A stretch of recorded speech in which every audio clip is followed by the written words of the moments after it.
So we're ready to take our short list of fonts a stage further.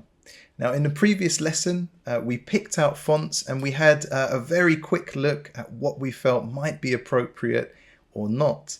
But you'll notice in my example here all of the fonts are uppercase. I haven't explored different weights if those are available. So this is something we're going to look at further now in the next stage. So it's important to explore different weights, upper and lower case.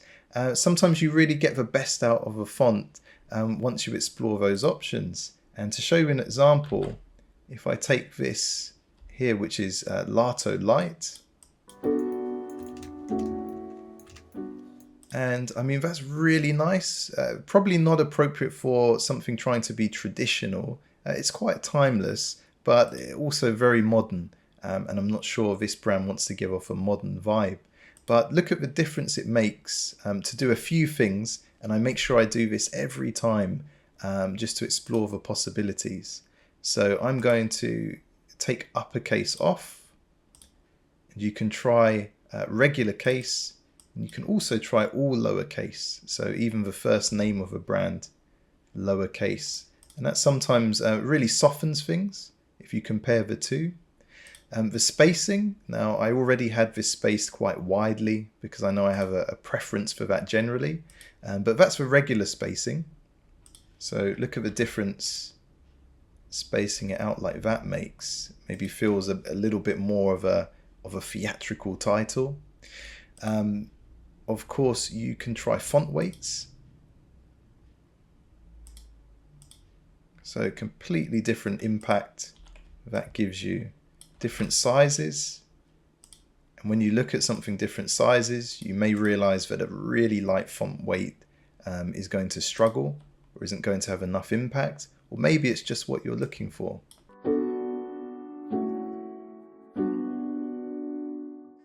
We do have a prefix which is Mason for the brand I'm working on, and if you're working on a brand where there's more than one line of type, or perhaps there's a tagline you know you have to include from the outset, or a descriptor, then it's quite nice to start playing with that now. It may be that you use the same font with a different variation, a different size, a different weight, or it may be that you use a pairing of two different fonts. And this is what we begin to explore.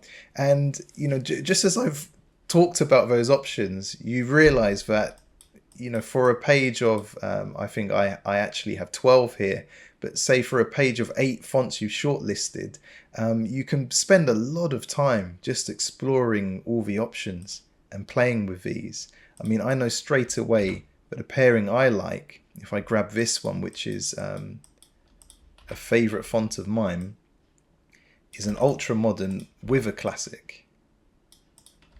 And something like that is so appropriate for a luxury brand and so timeless. But there are hundreds, if not thousands, of combinations. So you can spend a lot of time exploring and pushing the boundaries of that shortlist you've created. And as I go back, this variation we're looking at here, it just wasn't done justice by this quick version here that I grabbed and put on my shortlist. So make sure you take the time and go on to explore some of the options. You don't have to explore every option, and the more you do this, you'll get a feel for what's worth exploring and what's not. A few other tips that can help you. If you pop open the layers panel, I often find on an underlying layer, it's useful to test the logo out on black or an off black. This is like a charcoal, so it's not too harsh. And it can be amazing the difference it makes to compare something on a dark background to the light original. Sometimes you see something different about it, so make sure you try it on light and dark. Something else you can try is turning on the built-in guides that Illustrator has. Sometimes that helps you line things up and can help you better visualize it. And to the left here, these are some variations I've explored earlier. So here we are, a modern with a classic font pairing, which I really like. And the next lesson, we look at kind of breaking the mold and looking for opportunities to create something that's more customized and more unique. But even now, at this stage, there are some really quick variations you can try. For example, here, I've just reversed out a letter, and I've done that. You can see that S is floating there. I've just duplicated, deleted away the rest of the type. In the version that's left, I've just added a few spaces. And then this is still live text, but if you right click, transform and reflect, we'll reflect this vertically. There are often characters that kind of work quite well. They're quite aesthetically pleasing when they're reversed. We can still read them, so they're still legible.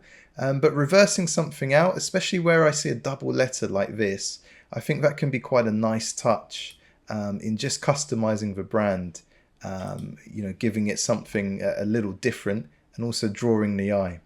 A few other examples I've prepared to share with you earlier. So here's one that uses quite a nice, I like this font a lot actually. It's a Google font, it's called Italiano. I think it's a more recent one they developed. And it's got elements of a script to it, but also elements of a more traditional serif font.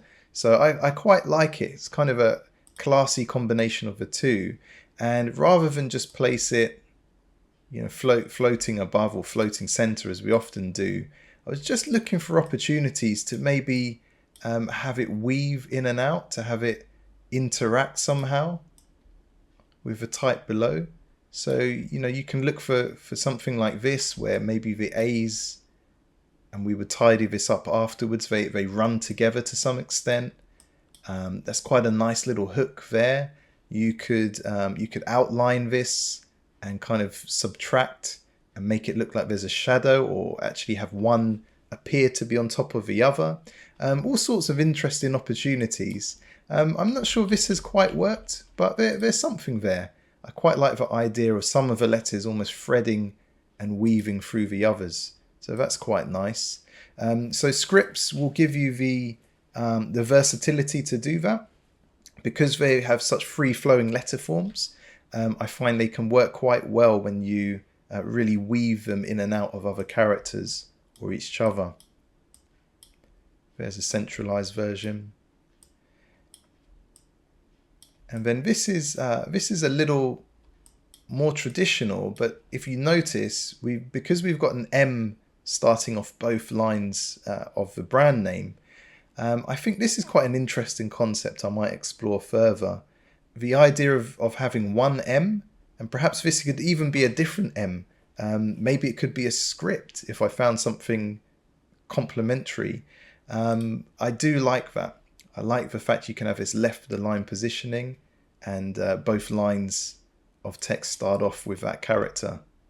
I think that's quite a nice touch. Of course, you won't always have brands that begin with two words that have the first same character. But when you do, there's an opportunity. And there's a more traditional layout there. And again, we see it on the black. So that's the level I would recommend pushing your ideas to when you've, bear in mind, you've not drawn anything by hand. You've just grabbed some fonts from other foundries. You've played with the layouts, the upper and lower case, the contrast, the weight, and already some ideas are starting to come together. So I think this is a really strong starting point, and in the next lesson we'll look for some opportunities to customize this even further.